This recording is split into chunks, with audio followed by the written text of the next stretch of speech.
তওবার দৃশ্যটা দেখতে আল্লাহ বড্ড পছন্দ করেন।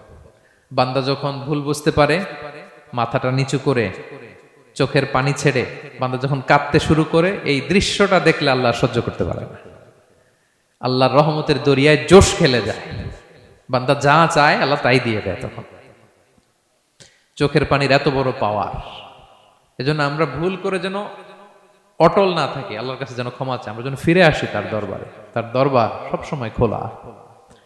এবং তিনি এই তওবার বা ফিরে আসার দৃশ্যটা দেখতে কত পছন্দ করেন শোনেন। রাসূল সাল্লাল্লাহু আলাইহি ওয়াসাল্লাম বলেন, ওয়াল্লাযী নাফসি বিয়াদি, তার শপথ যার হাতে আমার আত্মা, লাউলাম তুযনিবু, তোমরা যদি ভুল না করতে, লা যাহাবাল্লাহু বিকুম, আল্লাহ তোমাদেরকে ধ্বংস করে দিতেন। ওয়ালা জাআ বিকওমিন, আল্লাহ এমন এক জাতি তৈরি করতেন, ইউযনিবুন, ওরা খালি ভুল করত, ফায়াস্তাগফিরুন, আর ক্ষমা চাইতো, ফায়াগফিরুল্লাহু লাহুম, আর আল্লাহ তাদের ক্ষমা করতেন।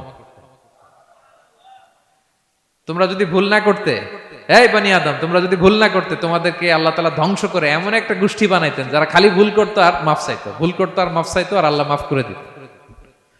সুবহানাল্লাহ পড়লেন না? গাফিরিয যামবি ওয়া কাবিলিত তাওব, তিনি পাপ মোচন করার জন্যই তো তিনি আমার রব, তওবা কবুল করার জন্যই তো তিনি আল্লাহ সুবহান